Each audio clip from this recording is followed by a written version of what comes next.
Welcome to Thursday Thursdays at 3 p.m. Eastern Standard Time. My name is Jesse Ott, the host of this podcast, which is all about beverage innovation. I talk with innovation pioneers from agriculture to glass. This week, I'm speaking with John King, co-founder and owner of the original Pickle Shot. John's journey started out as an athlete, coach, and fitness guru. He was in the right place at the right time and is now a very successful entrepreneur and beverage innovator. Originally from Pennsylvania, he moved to Ocean City, Maryland upon graduating college and found his way in the restaurant industry, which led him to this venture. It all started with the popularity of pickle shots at Pickle's Pub 20 years ago. John and team say it was invented before the pickleback, a whiskey shot, followed by pickle juice. These innovative pickle shots were so popular, staff had to recruit leftover pickle juice from restaurants all around town in Ocean City, Maryland. By popular, I mean making 100,000 pickle shots a year by themselves at the bar. Crazy. Realizing they had an opportunity, they packaged their first run in 2018 and sold it only in Ocean City, Maryland. They've worked hard over the last few years and are currently in 24 states, not including Texas or California, which could mean a ton of volume for this brand. John and team have created such a demand for this brand. Expansion is currently on hold while they ramp up for additional production in 2024. As an outsider to our industry, John had to learn the business from the ground up. No easy task, but his endurance, determination, and vision of this tasty delight has paid off tremendously.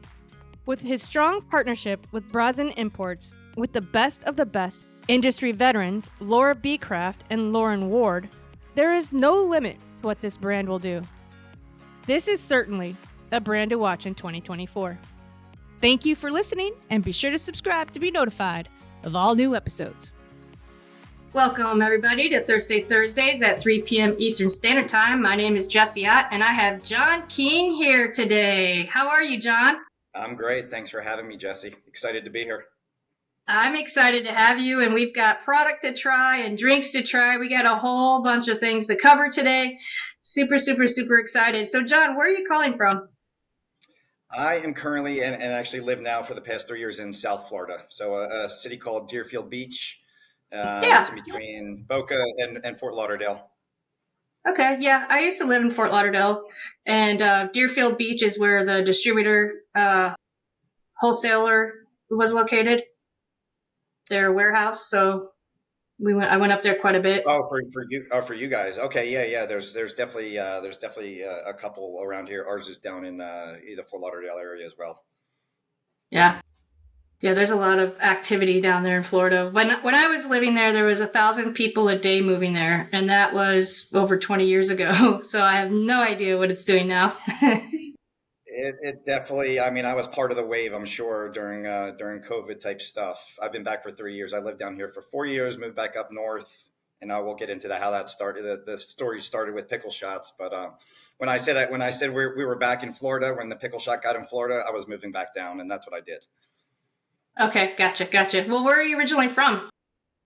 So I'm originally from just outside of Philadelphia, just outside of Northeast Philadelphia, a small town called Langhorne, Pennsylvania.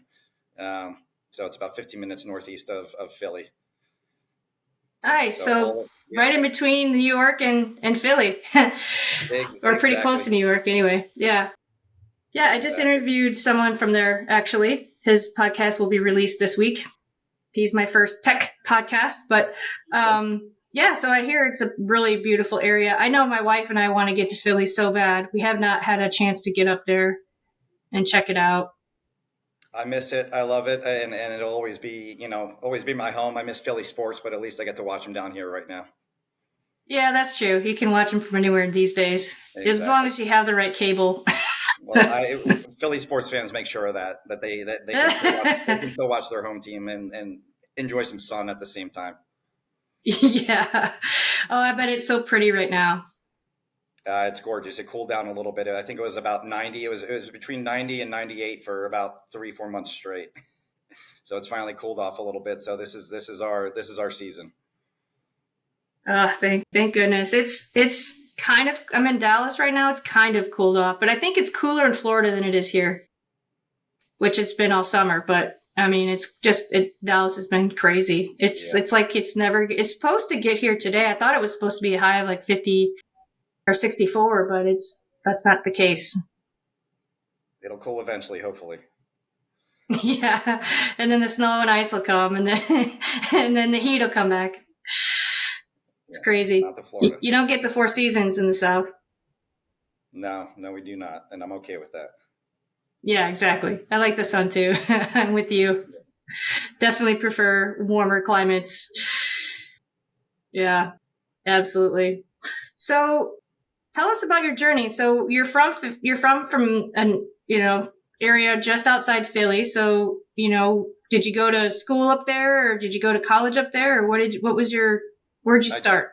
I did. I had a couple older siblings. They all went Pennsylvania schools, Penn State, or state schools as they're called in PA. So I actually went to East Stroudsburg University, which is closer to New York, Pocono Mountains, small, Nice. state school, D2 soccer school. I played soccer Nice. all my life. So I played in college, and then played a little bit after college, and then ended up coaching Division I women's soccer in college after that. Nice. And then, How fun. So I was a exercise science major. So I got into strength and conditioning, and that's kind of that's kind of where my career went. So I was a strength and conditioning coach for 13 years. And that was my career. I did move down to Florida and got away from it for a couple of years, but then went back up Northeast and continued pursuing that passion. So that were you always on the coaching side of things then? Yeah, for the most part. I had the opportunity to play a little bit after college, but I just chose to kind of stay closer to Philly and try coaching. But then I realized I like playing it a little bit more than I did coaching. But then I always enjoyed working with athletes. So I really did love coaching and training. Started to become a little entrepreneurial and start my own businesses or try to start my own businesses, and maybe failed a couple times. And you have to. You have to do it. It's a learning lesson, but I enjoyed it, and it eventually brought me to where I am today, which is the liquor industry, as funny as it sounds. So how did you get into that industry from a strengthening coach and soccer player? Friends and meeting the right people, which I think is how everything happens these days, because everybody, either goes to college, everybody, has something, but it's really just about meeting people. So I used to, after I graduated college, I would go down to the small beach town called Ocean City, Maryland. So when we grew up, we would go to the Jersey Shore. It was closer. That's where a lot of Philly people go, the Jersey Shore. After college, my buddy convinced me to go down to Ocean City, Maryland. He convinced me to be a lifeguard my first year. I was a terrible swimmer, but I figured out how to do it. He just wanted me to live with them. And years after, it was a hard summer. Years after that, so every year after that, I injured my knee, and I just started waiting tables and bartending down there, and I probably did it for 10 summers in a row. Wow. While doing strength and conditioning up north, but the summers I would go down to Ocean City and enjoy the beach and work and make some money. And it really started in the restaurant industry, and that's where I actually met. Maybe 2007, 2008, I met the current co-founders of the original Pickle Shop. They're now at the time they were just a boyfriend and girlfriend. One of them worked in the same seafood buffet that I worked at.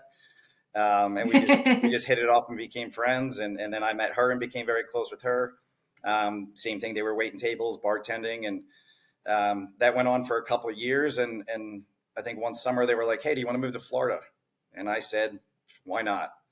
So that was 2010. Everybody's got to live there once, right? Exactly. Everybody's got to live there once. 2010, we pack up all of our cars. We pack up a truck with little belongings we have, and we moved down to Boca. I had never even came down and visited. I just said, sure.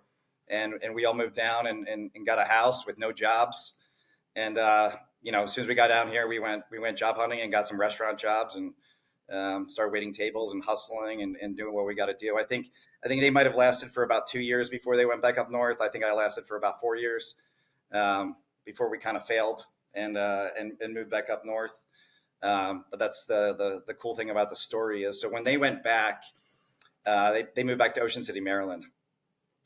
Like I said, they were a couple at the time. They were not married, but they ended up coming.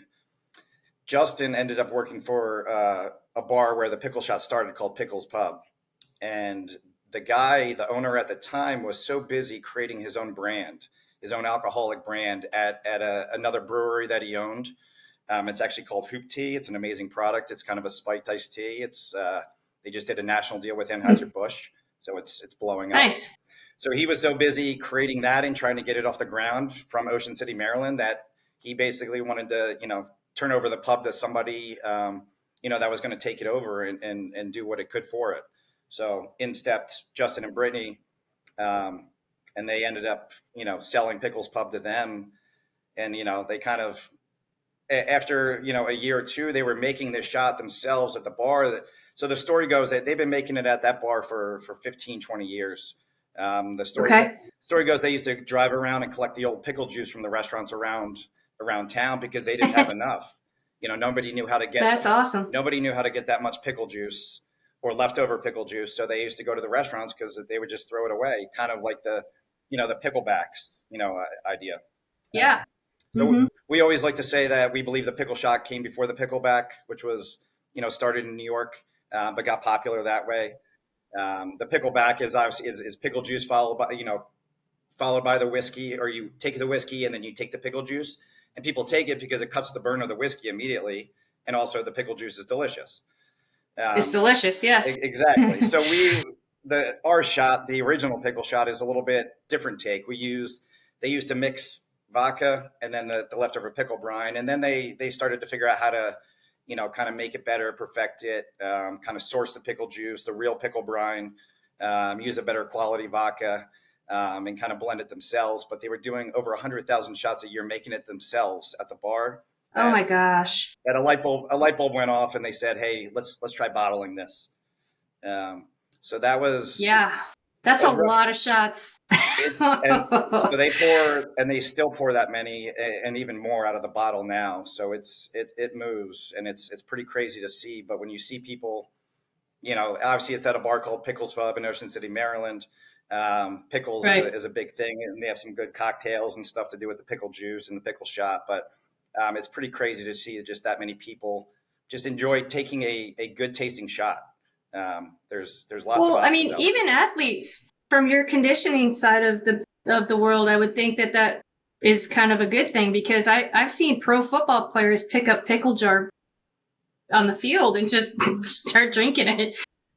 It's crazy. So that goes back a long time, and it's electrolytes, and it does help. We can't promote it that way as far as hangovers. It's not a help. Yeah. And cramping and that stuff. But hey, if you do your own research, if it helps, it helps. But it is, yes, athletes. Going back to Philly, the Eagles back in like the 1990s, Buddy Ryan, they would drink jars of pickle juice before some of the hot football games they would play. Now you see it with pickle juice sport, with triathlons and marathons and all these things. So we like to think we're kind of like the weekend warriors, the people that like to do a little activity and then drink afterwards. So you kind of so let's do that. I was cramping this morning from the gym, so let's get some electrolytes in me. I'm ready when you are. Okay, which one are we going to start with? So I always say try the original. Always try the original first. That was the baby. That was the one that started at the bar. Okay. So what we got here is we use a 5 times distilled Iowa corn vodka. We blend that with our pickle brine that we've kind of created over the years. It is real pickle brine. That's real color. It is gluten free. Yeah, that's a great color. Yeah, that's a natural color. It's gluten free, sugar free. It's actually under 40 calories per shot. It's under 1.5 grams of carbs per shot. So there is kind of a healthy aspect, when you kind of take some of these other shots that are out there, you don't know what's in them. At least you kind of know what's in this one. Wow, that is cool. I just poured it into a little shot glass. I'm going to take mine out of the 50 ml. They call it the plastic mini. Okay. Well, let's try this. I'm excited. Cheers. Cheers.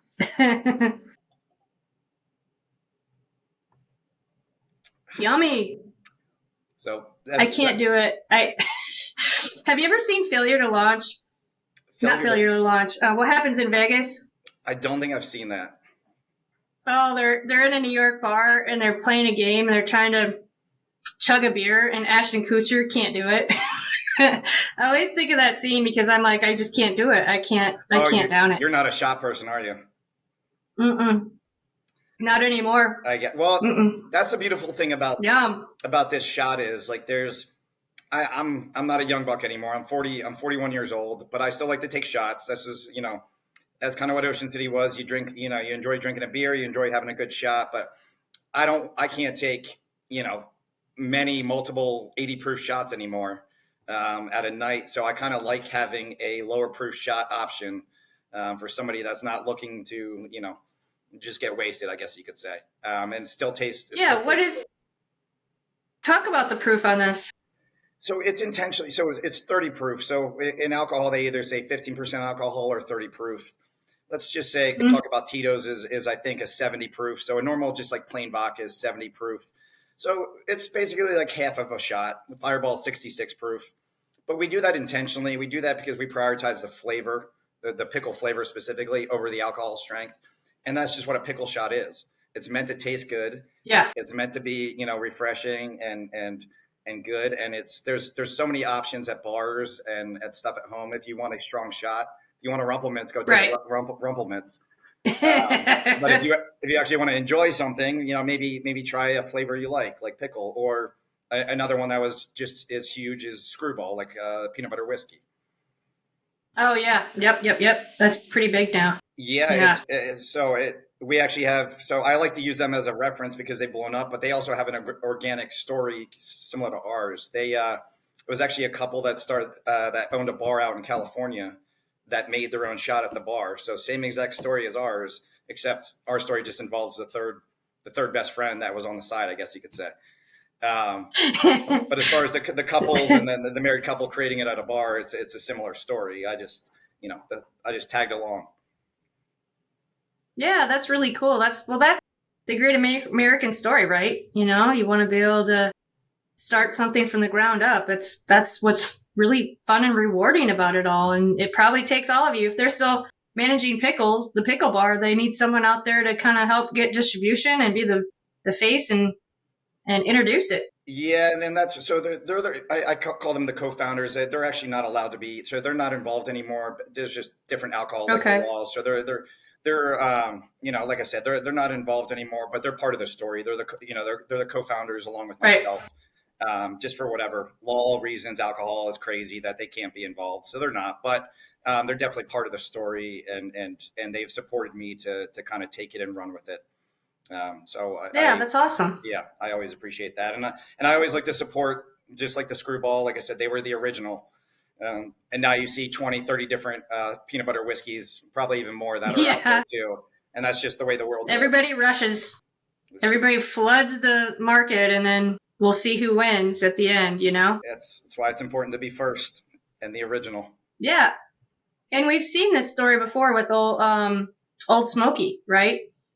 They got really big, and then everybody flooded every liquor store with, everything possible. But who's remaining? Who's left? Old Smoky. Yeah, right. I mean, you see it across multiple things, and even now the hot thing is celebrities, coming up with their own liquor brand, and I'm okay that we're not in that realm because we're not that type of alcohol. We're not a super expensive tequila. We're in everyday persons drink a beer, have a shot. People that like pickles, people that want something different, but we're not your crazy expensive with some celebrity. At least not yet. If anyone likes pickles out there, we don't know yet. Well, what is the price point on these? Sure. So on this, the mini bottles, anywhere from 99 cents to $1.99, really. That's kind of our price point. The 750, which is like the normal size bottle. We usually sit around $15.99 to $16.99. We just are about to come out with the 375s, which is like the flask bottle, another plastic option. So we've had a lot of demand. So the 50 mLs, as I call them, the minis, or they call them nips in certain places. These have sold like crazy. Being a new product, maybe something people didn't know about. The liquor stores put them on shelves, so people would just reach in and grab them and grab a ton. We're starting to see more people now want the bigger bottles because they don't want to buy, 10 of these and they want more of it. Right. So they're buying the bigger bottles. But we've also had demand for another plastic option to take to tailgates, to take on the boats, to take to the beach. Yep. That's a little bit bigger than the 50 ml. So we're excited to break out that flask option. That's a plastic. Yeah, that's a great idea. I know that when I worked on Mount Gay rum, that was always a request, because it's a big sailing rum and boating rum, and they always wanted to have plastic. So that makes total sense. Absolutely. So how long? Go for it. Oh, go ahead. No, go. No, I was just gonna say. So this is the original. So how long was this out before you switched or created the spicy pickle? Sure. Oh, I gotta think about this. It was probably 2018. And I'll jump back to the story a little bit. So we launched in 2018 on the second half of the year, meaning we found a small craft distillery in Delaware, and basically figured out how to make it. Now we had no permits, we had no licensing. Basically, I had to sell under the distiller's license. So I was driving around Maryland, opening up accounts, fitting as many cases as I could into my Honda Civic, and delivering them. We were That's also, how it starts. It's what you gotta do. It's the underground world, man. It is. It's what you got to do. We eventually had to buy a van because I couldn't fit enough in there, and we also had to drive to Baltimore to pick up the glassware and bring them back to the distillery to Bob. It's a very small distillery that we started at, but you got to start somewhere. Yeah. So we were doing that for a good year and a half. The liquor world is crazy, especially for people that are coming from a different business and don't know about it. Liquor laws and every state is different. So I'm going to be honest. Every state is different. We probably almost went out of business 2 or 3 times just trying to navigate, figure out how to do it correctly. The distributor, when the state wouldn't give us a permit because they owned a bar. So we had to do, we eventually found, the legal way to do it. But it's a strain, and it takes a lot of time, and it takes a lot of research and effort to figure out how to do it correctly. And that's why a lot of people can fail at it. So fortunately we did not, but it's definitely difficult to navigate. So,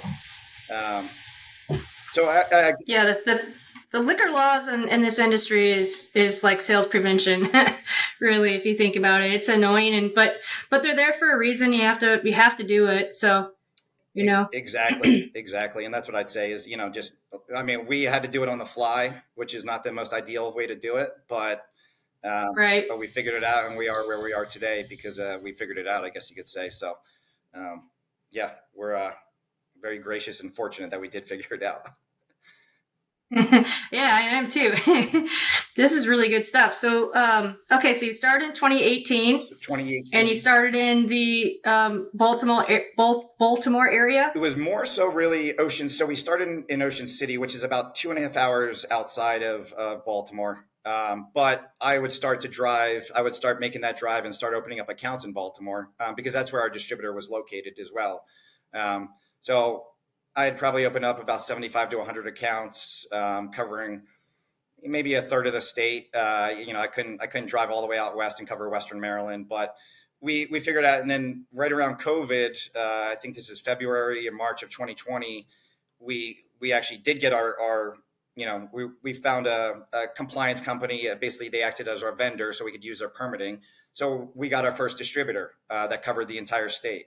And it coincided with COVID, which saw an increase in liquor store sales. So it actually, I know it hurt some other businesses, but it actually helped us for the timing because they covered the entire state. We had already opened up some accounts. We were already selling products. So they kind of took over the distribution. And it kind of went from there. So between 2018, when we launched in 2020, we were really just selling ourselves on the streets, and delivering as much as we could and trying to navigate liquor laws. But so COVID happens. And basically in 2020, we were in 2 states, Maryland and Delaware. 2020, 2021, we were only in 2 states. 2022, 21, we went to 13 states. 22, we went to 23 states, and we're basically there right now. 24 states, I believe we're in now, and trying to keep up with demand. Yeah, nice. So, do you have a different distillery then that's helping you with We the did. increase in Yeah. production? Around 2020, we realized that it's getting too big.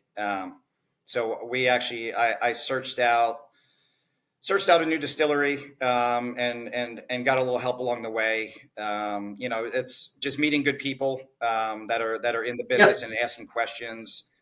So it actually led us to a distillery in New York, and that New York distillery actually led us to a distillery in Iowa, that we're still with today. That I actually, as crazy as it sounds, I just went out and visited it for the first time last week. Oh, really? Nice. That's my home Uh, state, the great state of so it's in Iowa. Des Moines. Yeah, it's right in Des Moines. That was my first time in Iowa, and it was a great trip, and it was great to meet everybody I've been working with for the past 4 years. It was just kind of everything's been crazy and busy, and kind of the COVID way of doing business, I guess you could say. But it's been really good. It's been a good switch, and they've really helped us grow. No, that's great. That's amazing. That's just the way the business ebbs and flows. You start and then you grow. Hopefully, right? Like you said, you've had some roadblocks in your way, and you've been able to overcome them all.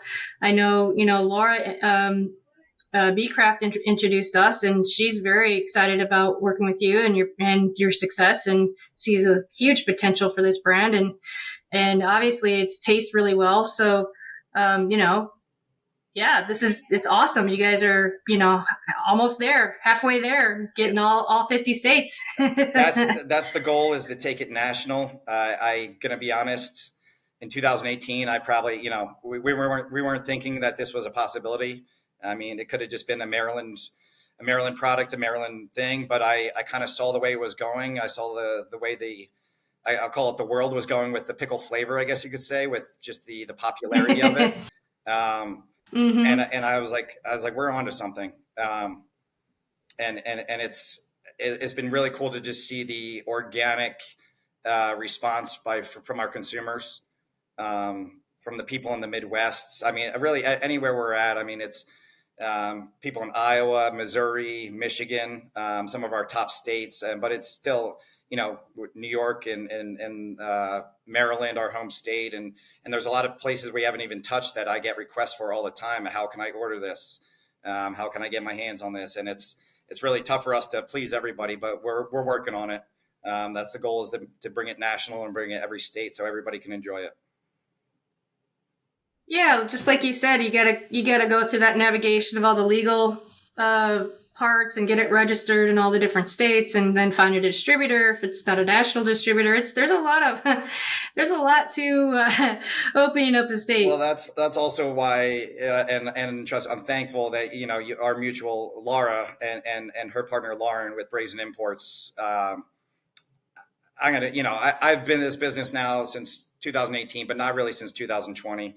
Like I said, we probably had no business being in this business, but that's kind of where cool stories come from. But I also recognized a long Yep. time ago that I will never ever have the knowledge or the experience, that people that have been in this industry for 20 years, 25 years, have a good reputation, the connections they have. It's just physically impossible for me to kind of do what they do. So that's been one of the things I've recognized, that if find people that are better than you, or smarter than you at certain things, or just let them, let them kind of take over, with the same direction as everybody wants to go. So I'm fortunate to have recently connected with those two in Brazen Imports, and I'm excited about the future. Yeah, for sure. That's really exciting. So let's talk about the spicy pickle. I can't wait to dig in. So when did this one come about? So I think we created this about a year after. So this one was not created per se in the bar like the original one was. We kind of played around with different flavors and formulated this ourselves. Um, it's funny because the other co-founder, let's just say, he eats a lot more spicy things than I do, so his palate's a little bit different. I'm more of a normal, like a normie, where, like, if something's too hot, I'm not going to enjoy it. So we had to tone it down. The original brine we came up with was too hot, and people still think this one is pretty hot. I call it a 7 out of 10. So Yeah, I think this is pretty Pretty good. I think it's a good amount of hot that it pleases the people that like spicy, but it doesn't scare away everybody else. It's a cayenne pepper that we use in this to give it its flavor. Yeah, we also use it's also dill flavored. There's a spicy pickle as well. You see a little bit more of a reddish tint to it. There is, yep. So this one, personally, like I said, is my favorite. People love this in Bloody Marys. They love both in Bloody Marys, but they love this one in Bloody Marys. It really gives it a good kick. You mean like this Bloody Mary that I made? Did you use the spicy or did you use the original? I use spicy. Good. I followed the recipe online. Okay, good. It's yummy. Yeah, it really changes just the overall, I guess, just the taste of the Bloody Mary. It gives it a great kick, especially with the pickle flavor. You don't need spicy. So when I went to Total Wine to pick up some Bloody Mary mix, I had to work, first of all, to find anything on the shelf. 2, to make sure that it wasn't spicy. I was trying to find an original because I didn't want it to over flavor the spice of the pickle juice. Because that spice it's spot on. It is perfect. Thank you. I mean, my wife thinks I can't handle as much heat as I can. I could probably go a little bit spicier, but not much more. what would you call that? Like, I always use this I always say it's 7 out of 10, but nothing like too. I just meant on the hotness level. Like, I think it might be a little bit less than that, but I don't want to scare people away. Do you think it's pretty hot or no? I think it's perfect because I still feel a little bit of heat on my tongue, and that's what's beautiful about it. I love that because that's the flavor. That's the aftertaste that you want, from spicy pickle. And the pickle juice is perfect. Like it tastes like it came out of a pickle jar. Well, I mean, it technically it doesn't come out of the pickle jar, but it's real pickle brine, and that's what we pride ourselves on. It's not, like I said, I think I said it to you earlier. You can't fool pickle people. Excuse me. It's a real brine. It's a real taste. It's a real color, and it's very strong pickle taste, and that's why we kind of stand by our product, and we think it's the best out there. We kind of say we're not a pickle flavored vodka. Some of them use flavoring and coloring, and they're dominated by the alcohol strength because they're trying to make it stronger. We're a pickle shot, and a pickle shot is meant to be enjoyed, is meant to taste like pickle juice because it is.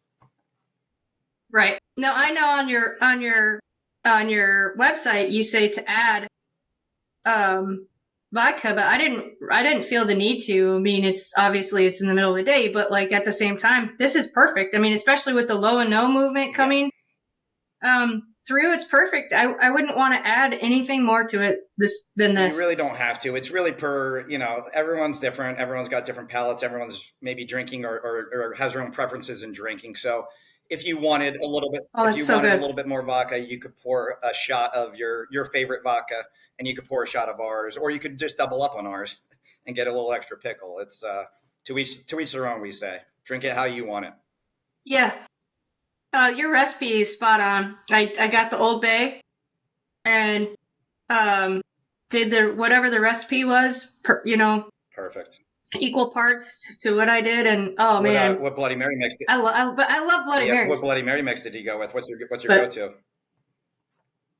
I don't really have a go-to, but I did see Fever Tree. That was one that was like the original. I didn't even know they made it, and it's pretty good. See, I haven't had that one. It's pretty good, but it was the original, so there wasn't tons of spice in it. So I know that the spice that's coming through is through the pickle juice.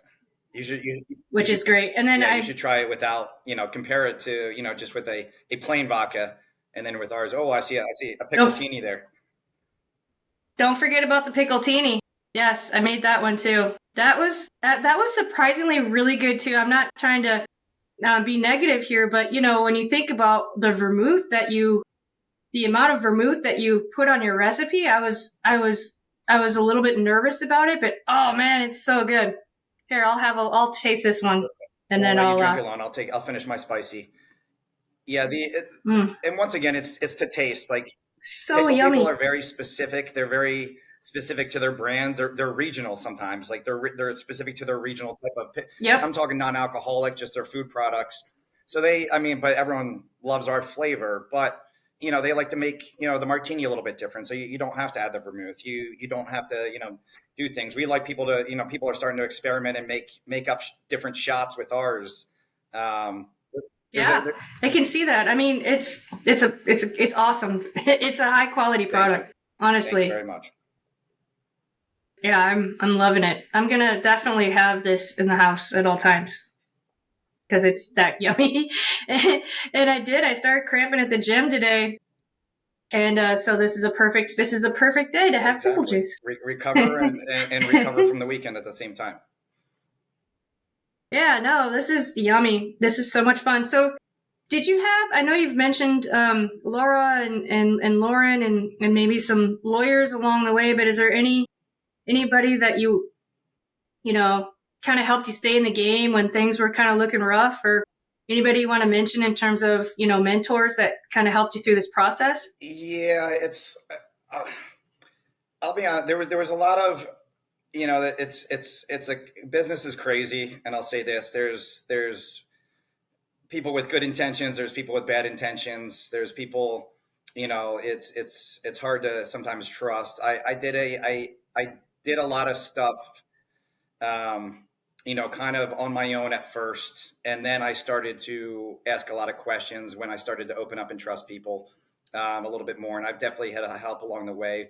What's been really cool to me is meeting people in the same industry, I guess you could say, that maybe have a similar story to me, that didn't come from the liquor world, that didn't work in the liquor world for 20, 30 years, but they've created a brand. So I'll mention somebody specifically, and I like helping other brands, startup brands, and talking to them too, because people talk to me. And that's what this guy, his name is Adam Kroner, and he owns a brand called Carbless, RTD, and it's crushing it. It's only in like 5 or 6 states, but it's crushing it. It's doing like high new numbers in certain states. Wow. Yeah, I think you'll hear about him soon, but he's not only, he's been there. Whenever I have a question, he'll answer it, or try to, point me in the right direction. And hopefully I can do that for him someday, but he's a little bit ahead of me. But I consider him a friend. I consider him, also helping a mentor. And then we also did mention Hoop Tea. So Danny Robinson is the owner of Hoop Tea. Like I said, they just did a deal with Anheuser-Busch. So in the very beginning, he was a great resource for us, even though it's kind of different fields as far as being liquor and him being kind of a malt-based RTD. He still had a lot of good advice for us as far as what not to do, what to do. And he was always available whenever we wanted to pick his brain, even though he was super busy, trying to create his own brand. He was always, open ear. So I really appreciate that. And I hopefully will do the same for some other, young entrepreneurs someday. Yeah. You always hope to, right? At least you pay it forward. Yeah, it's just also cool to see other people, doing cool stuff with, products and creating their own brands and sparking ideas. You never know when you may, collaborate or work with them in the future. So it's exciting. Yeah, that's true. And then, that's like you very said, true. We could co-pack or do some really fun things. If we didn't make it to the point we're at, Lauren probably would have never talked to me. The funny thing was, so Laura, I had actually connected with Lauren back in 2018 when we had the worst label possible. We probably almost had gone out of business 2 times. She was living in Maryland, and I think I just had a question that someone pointed me in the direction to her, and she took the time and answered it. That's, we got on a chat for 30 minutes. She didn't expect anything. I sent her a bottle. And then 5 years later, I think I came across her on LinkedIn, and I knew she was working for a bigger company, but I didn't know that she had decided to go out on her own. So, needless to say, I was happy that I found that out and was randomly, scrolling through. Perfect timing. Scrolling through LinkedIn. I think that's the way it works out. Timing, fate, and just meeting people and leaving an impression, I guess you could say. So, and she just, exactly. She just moved to Florida too, which is even better. Yeah, I can't wait to meet her. We're gonna meet up when I head down there. But we have a house near Orlando, and we're gonna spend Thanksgiving through, I don't know, February, March down there. Stay warm-ish. You can take they just built a fast train from Orlando down to I think it goes into West Palm. It probably goes into Boca too. But they just built the fast train that goes up to Orlando. Yeah, I saw that. Definitely have to take that sometime. I love trains. It'd be fun. I think I mentioned that because I think you're allowed to drink on them. Oh, Yeah, even better. if you get the more expensive ticket, I think you can drink on it. I haven't taken it yet, but someday. Yeah. Laura says that they come up to Orlando from now and again. So either I'll go down there or she'll pop up, I guess, and I'll meet her sometime. But yeah, it's pretty cool. I think it's new within just the last few months that it actually started, right? It's like hot off the press to Orlando here. Anyway. They had it running from like Miami up to West Palm or maybe a little bit farther north, but they just finished the Orlando line, I guess you could say. So. And so, how long can you get there, or how long does it take? Like an hour and 25 minutes or something? I don't know. I'm not. I think it's like a 2.5 hour drive. Maybe it's a little bit longer than that. So I think it's a little shorter than that because I think it's just not having to drive. Yeah, exactly. On roads that are closed half the time because of accidents or fires or something. 95 and deal with drivers from 17 different states. Yeah. Yeah. Good point. Well, is there any resources or podcasts or anything that you've listened to that kind of helped you over the hump in certain areas? I was thinking about that, and honestly, it's probably more people and actually getting on conversation. Yeah. Now, trust me, I like self growth. Unfortunately, I wish I read more. I everything I used to read was all exercise science related and strength and conditioning related, and I think I burned myself out, and now I'm and then I was just playing catch up to learn the alcohol world. So just ingraining myself in anything online, just learning terms, because I'm going to be honest, there used to be conversations where I'd be like, what does that mean? And then I'd text somebody or I'd get off the phone. I'm like, what does that mean? Or I'd just research it because I was embarrassed. But it's the only way to do it is just to. It's the only way to do it. Just to learn the business and learn as much as you can and grow through that stuff. So just talking to people and having conversations and Zooms and I'd say is the biggest thing that's kind of helped me going. It's just those personal relationships in the business.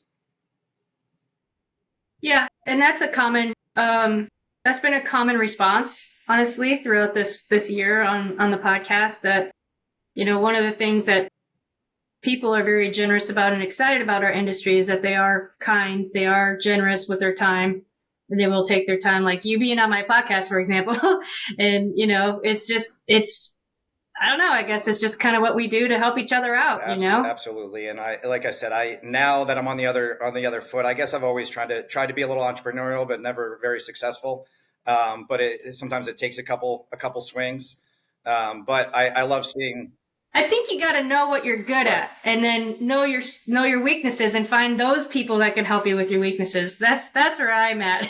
It's good. I mean, I always say it takes a little bit of luck, which I believe in, but it's timing and consistency and effort. Obviously, you can't replace that. But we're very fortunate to be where we are right now, and Lauren and Laura call it disruptive, meaning we're making some noise in a big business. And that's, me coming from the athlete mentality, very, I'm competitive. I like to be disruptive. I like to, go against the norm and go up against some big brands and beat their numbers, which we're starting to do. Yeah, they're absolutely right. Yeah, you're taking it by storm. So it's pretty exciting. I'm excited for you. This is such a cool story. I love this. This is why I love this podcast, because I get to meet people like you, John, and hear your stories and how you're learning through it. I mean, no matter what side or where you're at in the business, you're always constantly learning through different hoops and hurdles and learning through people along the way. And that's also the fun of it. It's exciting. You get to do different things, meet new people, open up new states. You're going to create friendships you haven't met yet. Couldn't agree. Through this business. Couldn't agree more. And then sometimes you get some cool swag out of it. So I'll have to get you one of these T-shirts. Oh yeah. So we've got a couple different taglines. So this one says "Summer just got a little saltier." So nice. we like to. So part of the business learning, I started to I just love to learn, and I always thought I wanted to be a lawyer someday, but now I have like 6 of them. Me too. But when I was like 18, trademarks, trademarks and protecting your brand and stuff like that. So we've got some trademarks out there, being the original pickle shot. Is one of them, but then I just like to have fun with the marketing. So one of our trademarks is just got a little saltier because it's pickle brine. There's salt in there. I mean, exactly. I don't need to hide the fact that it's a little salty, but salt's delicious. So we like to replace. We could say summer. Delicious. We could say Florida. We could say we kind of interchange different things and put it in there to have a little fun. We also did for the minis. We did Little Pickles Need Love Too. So obviously we're not a corporate brand. We don't have to be completely PC. So we like to have fun with it. So that's what's fun. Yeah, that's the fun part of it. We have some fun with those ones. I made some. So we do this event I was telling you about before, and these shirts, those Little Pickles Need Love Too shirts sell like crazy. So it was amazing to go. So we do this event every year. It's called the Big Deal. I suggest if you like pickles to look them up on Facebook, look them up on Instagram. Okay. They throw the world's largest pickle party. And so so I'm from Pennsylvania. There's a thing called Picklesburg, and that's actually huge. But this Big Deal, deal is more of like a party, which is a little bit more our style. It's not like it's not a festival. It's on brand. Not a festival you're walking around pushing a stroller and just trying different things. I mean, there's activations, there's activities, there's bands, there's music, and then obviously there's just pickle vendors and tons of fun things to do. So we've been doing it with them every year. They've been doing it just primarily in Maryland and Baltimore at Power Plant Live. Crazy enough, this year actually got postponed because there was supposed to be a huge storm coming through. So we got postponed. It's okay because now it's going to coincide with National Pickle Day, which is November 14th. So the big deal now is going to be November 11th and 12th. I'm pretty sure that's right. Is Saturday, Sunday. It's actually at Power Plant Live, which is a cool like inner harbor, kind of like a bunch of different bars, restaurants, outdoor area. There'll be a stage, there'll be activations, there'll be a ton of pickle vendors. And we actually they get about 10,000 people over 2 days. It's about 5,000 people every day. And they just come in and they just want to try pickle everything. They want to try our cocktails that we're coming up with. They want to wear the shirts. So it's super fun for us.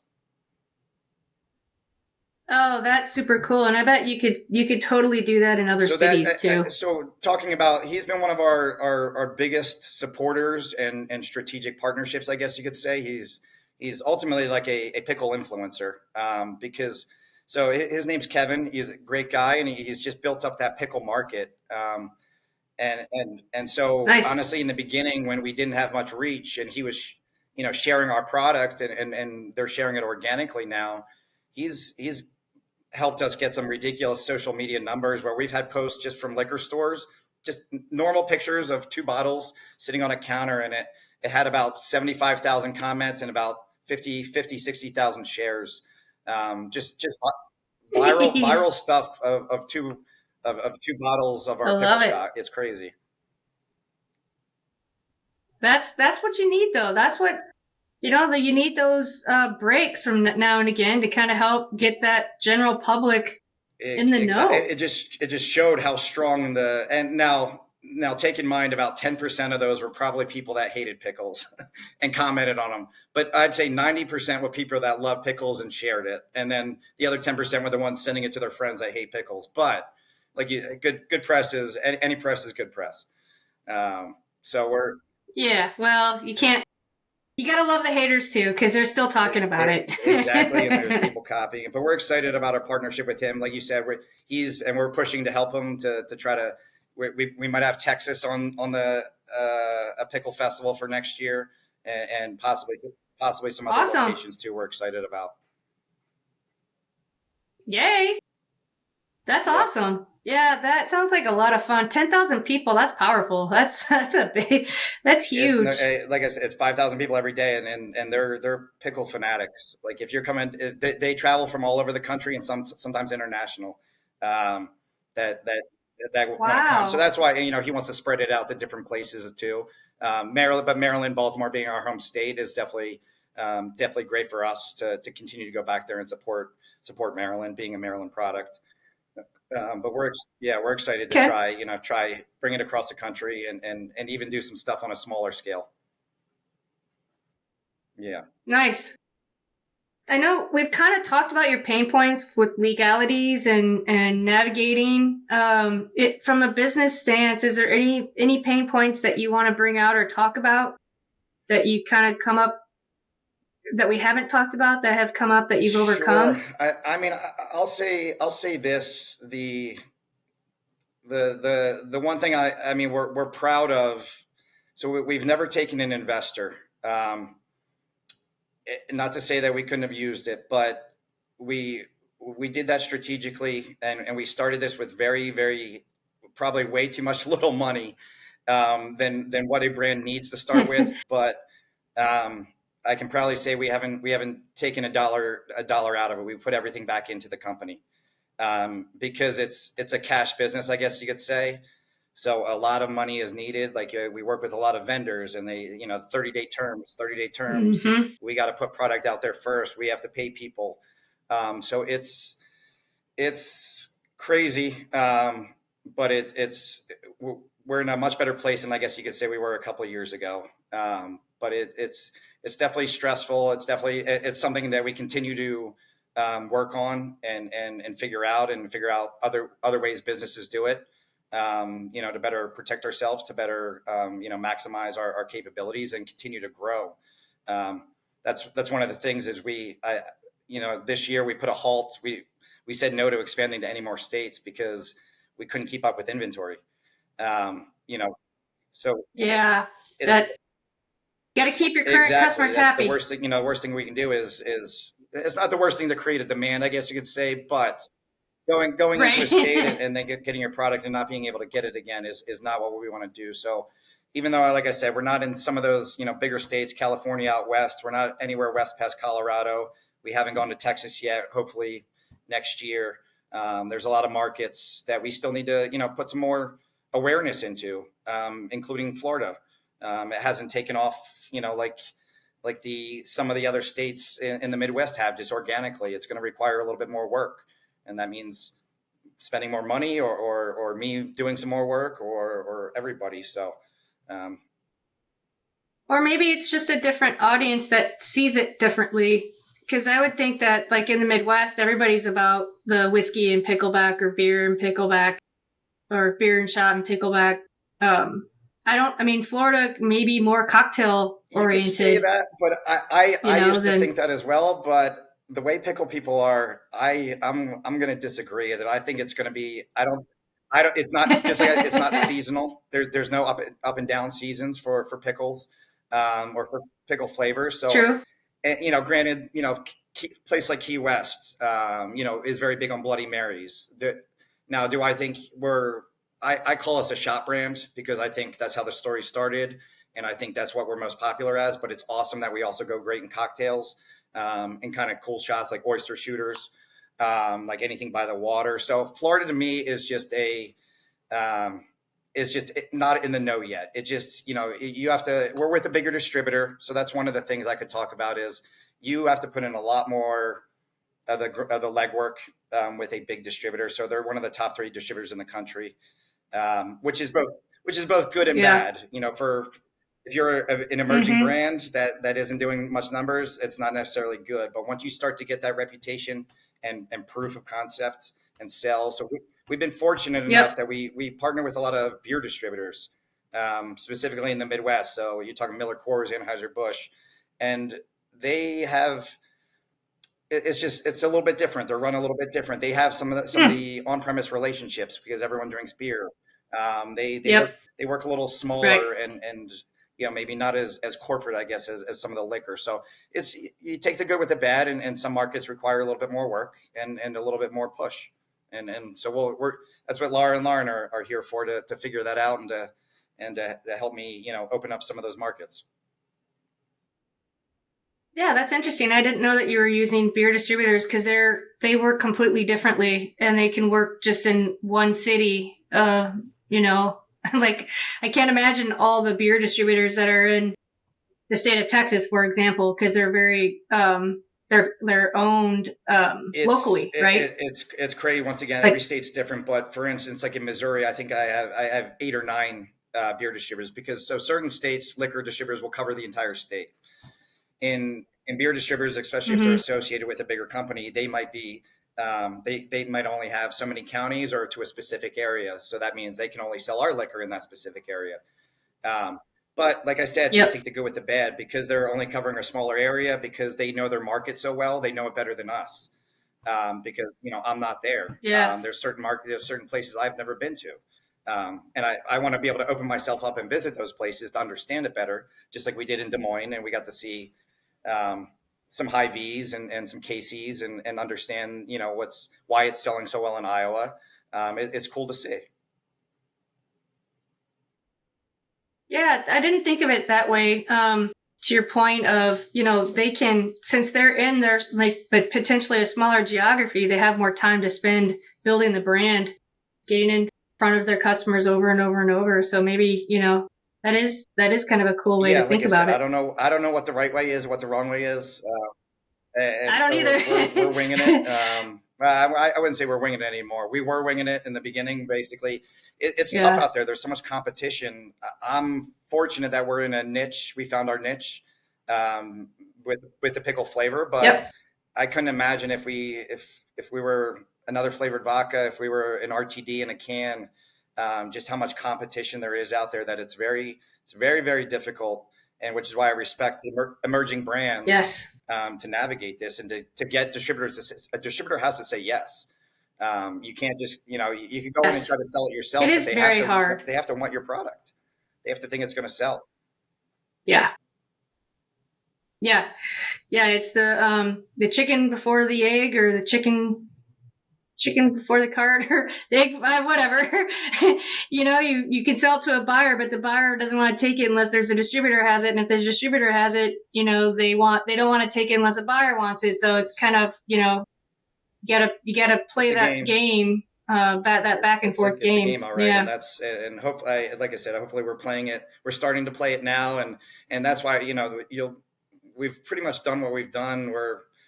We'll cross about 12 to 13,000 locations across our 23 states. And most of that is retail stores, but we're starting to get more on-premise bars interested in it, and chains. We haven't, I wanted to get in Walmarts. I wanted to get in some of those, bigger chains, but we're just starting to cross that now and starting to get that attention because of the numbers we're doing. So it's exciting. Yeah. I would think that bartenders would gravitate to this pretty naturally. So I can personally speak as I've bartended before. Let's just say that some bars, you can drink behind the bar a little bit. So this for bartenders is just an easy shot. I mean, obviously at the home pub, they pour them quick and they pour a lot. It's an easy shot. You think about it from the other side as a bartender, as a business owner, it's being lighter proof. It's just kind of, so people aren't getting too drunk.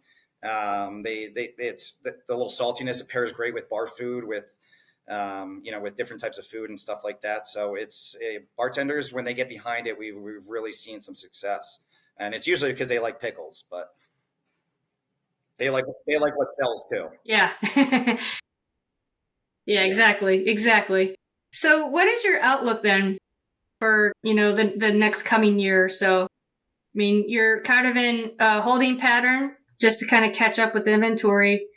But what do you think? What does the future look like for you guys in the next couple of years? We're strategically trying to lay out basically probably a 3-year plan to grow and kind of finish out finish out the market, I guess you could say. So Texas was a one for me because they're talking about doing a big deal pickle festival in Texas. So I said I want Texas.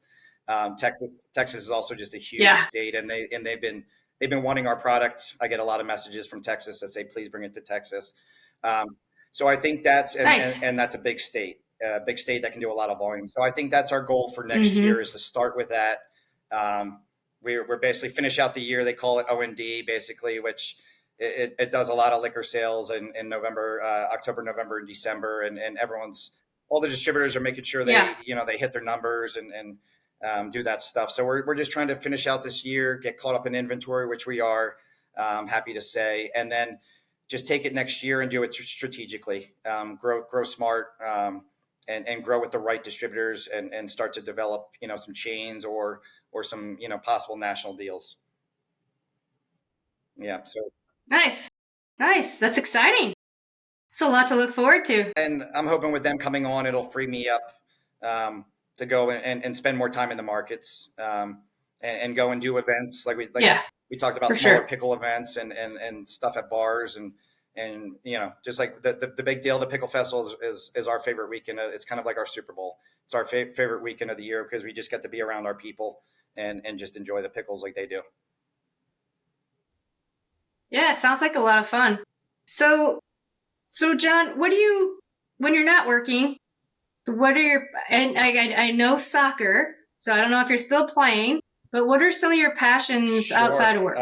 Let's just say it's been a lot of work lately. So the soccer has tailed off, but it is hard to balance. So we live in Deerfield Beach, like South Florida. So a lot of my friends in the community that I've kind of fallen in love with here is the beach volleyball community. So I do, a lot of my friends are here. We play beach volleyball. We do it competitively, maybe not as well as we used to as we're getting a little bit older, but the community is just a very strong, supportive, where everyone's going to be on a Saturday and Sunday. Not everyone has to be best friends, but everyone's very welcoming and very supportive. And we do charities and fundraisers and we support each other in any way possible. And it's just it reminds me of Nice. where the brand started, which is Ocean City, Maryland, being a beach town. People that enjoy a drink and like I said, enjoy, having a reason to cheer somebody and have a shot and be around good people. So beach volleyball is definitely that. We've gotten into the pickleball craze a little bit down here. Yes, pickleball is so much fun. I love it. I love it. I love it. And obviously, yeah, with it's so much fun. Pickle shot and pickleball, let's just say I'm trying to get behind. I'm trying to get behind the sport. It just makes too much sense. You should be the official shot. I've been pitching it. I think it's great. They'll learn sooner or later, but I definitely want to be, whether it's a team, whether it's charity events, whether it's pro events, the pickle shot needs to be at all these pickleball events, for recovery. Exactly. For recovery, exactly. Yeah, for cramps. Exactly. I mean, and you think about it, people of all ages, I mean, obviously you can't sell to the younger kids, but I'm thinking a lot of the older generation that don't want as much alcohol, but what a great refreshing thing to do after, and you're not buzzed or anything, but you get some electrolytes in and I think that's a fantastic idea. There's really no demographic with this product. Like, I'm 41, but the older people do love this product. I still will never forget this story. Back at the pub, there's a liquor store connected to it, and the manager running it told me, he's like, hey, this girl comes in and buys it for Daisy Dukes. Remember from the Dukes of Hazzard? So she would come in, and she was her assistant, would come in and buy a case of it to bring back to her. I think she was like 80 years old, but she was drinking it and drinking a lot of it. And I think she gave us a picture for the liquor store. But Daisy Dukes from the Dukes of Hazzard loves the original pickle shot. Wow. How cool is that? See, there's your celebrity endorsement. We'll find somebody someday. That is pretty cool. Yeah, well, you're only part way through your journey. You've got a lot more to go. Absolutely. The real exciting stuff coming too, I think, with Texas coming, and if you're going to have more pickle events, I mean, that's exciting. That's so much fun. Congratulations. This is really a unique product. You're right. You're not up against so many of the other competitive environments out there. This is your own. It's still competitive. This is, your own niche. But yeah. The industry is competitive. The industry as a whole is just competitive. And, the fact that you've made it this far, with no investor, and you've just kind of learned it through, meeting different people throughout the industry is certainly a story that deserves to be told, because it's not very many people can do it, especially being someone from outside the industry. Obviously you're super smart, and to be able to just jump over to a completely other science is hard. Exercise science. I'll say I'm science resourceful. Is very hard. I'm resourceful. And for you to completely jump into a whole new industry that's tough in general, and then being tough to outsiders even more so. So, I'm so glad that you met all those people along your journey to kind of help you keep going, because imagine if we weren't having this conversation, but that's part of startups, they're ups and downs, but you're kind of past that now, and now you can just forge on, which is you're over that hill. That's the goal. And it's just so exciting. Trust me, I'm excited too. A little nervous, but excited mostly. Yeah, I mean, you're always going to be nervous, right? It's like once you're a parent, you're always a parent. Once you're a business owner, you have your children. Exactly. Is there anything else, John, that we haven't covered that you'd like to talk about? I think that's it. I will say, so the website is, we've got a couple of domains, but the original pickleshot.com, pickleshot.com, or pickleshots.com all lead to the same one. Okay. What I do like is we have a map of the U.S., and with every location we have a pickle. So you can go to our locator page and you can zoom in. Now certain states will look like Michigan has over 1,000 of them. So you can type in your city in Michigan and come in, and we're trying to keep that as up to date as possible. But if you are trying to find Pickle Shot, the original Pickle Shot, original spicy.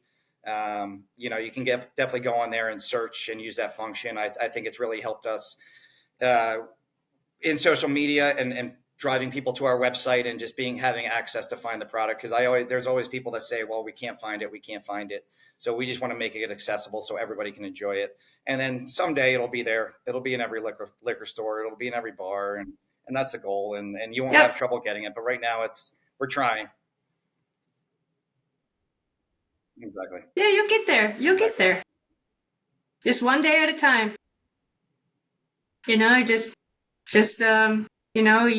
in good hands now with Laura and Lauren to help you with the strategy, and they know a lot of people. They're good people, and just knowing that, then to help you navigate the right steps. And I'm excited. I can't wait to see your success. This is going to be so much fun.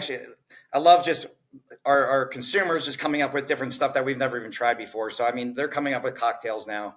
They're coming up with creative shot combinations. There's a barbecue whiskey shot out there that somebody combined with pickle shot, and they said it's almost like a pickleback, that you were talking about before. So it's the barbecue whiskey followed by our pickle shot, and I haven't gotten to try it yet, but people are talking about it up in Michigan, and Curveball it's called. So shout out to Curveball whiskey. It's like Texas barbecue, when you get barbecue here, you get pickles and onions that you put on the barbecue. So it makes total sense. It's a pickle. Yeah. Exactly. Peanut butter and pickles. I swear people do that. Like, I say pickle people are crazy, but I mean it in a good way. But like I see a lot of recipes just with food. They do peanut butter and pickles, pickle pizza, pickle everything. So it's just fun to see them get creative with ours. Brine a turkey with our pickle shot. Starting to use it for. Yeah. I mean, think about that's a great idea. Everyone knows, Chick-fil-A uses, soaks their buns in. I believe it's true. They soak their buns in pickle brine, and that's why it kind of tastes amazing. So we're starting to get people that are trying to cook with it and brine with it, and like I said, just creative cocktails. Like we could have done a margarita, spicy pickle margarita. The pickle lemonade is another huge one that people have been really liking. Yeah. So just there's endless possibilities that we haven't even touched yet. So we're excited. Yeah, I see a book coming on, a recipe book for drinks and and food. Pickle related drinks. Yeah, it's a consumer based book, I guess. They enter their favorite recipe. We'll do something. We'll do something, even if it's online. That's fun. All I can think about is the Kramer coffee table book when you say that. The Kramer coffee table book? From Seinfeld. There's a Seinfeld reference. Oh, okay. Sorry. It's a book about coffee. It's a book about coffee tables. That's actually a coffee table. Oh, gotcha. Okay. That is pretty funny.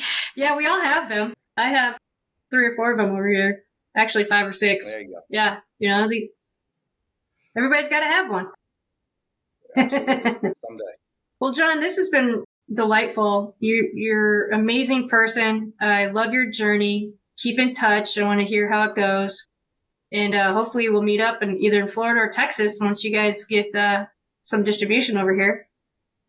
Absolutely. We look forward to it. And if you run out of samples in the meantime, please let me know. Okay. We'll send some more we'll send some more to Texas. Just don't tell everybody until it gets there. Okay, I won't. I'll keep it a secret. I'll keep it under wraps. All right, perfect. Or else everybody's going to start asking.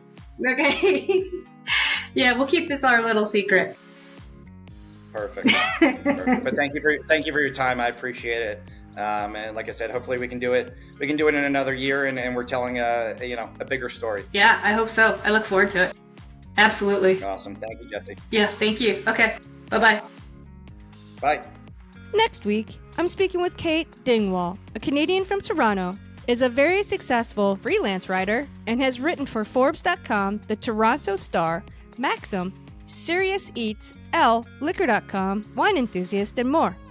Kate, like all entrepreneurs, started out doing what we all do: hustle, email, call, and partner with those in the industries that see the potential that we know is there to offer to many. Kate knew she wanted to learn the business side of our industry, so she received her graduate degree from Savannah College of Art and Design and learned all about luxury goods, fashion, wine, and spirits, which has helped her immensely in her writing career. She has a unique lens into the world through her younger sister and how they view the world growing up in the midst of climate change. This generation is putting more money and thought into the brands they choose, as the environment is very important to them. They, as we know, are drinking less and looking for alternatives as they strive for a healthy lifestyle. One interesting fact that Kate shared was they are also digging into buying bottles of wine from new and unknown areas around the world. Kate is a world traveler and has been to amazing areas around the world like Armenia and most recently to Japan to report on Sochu. Tune in next Thursday and have a great week. This week's episode was produced by Fedora J Productions.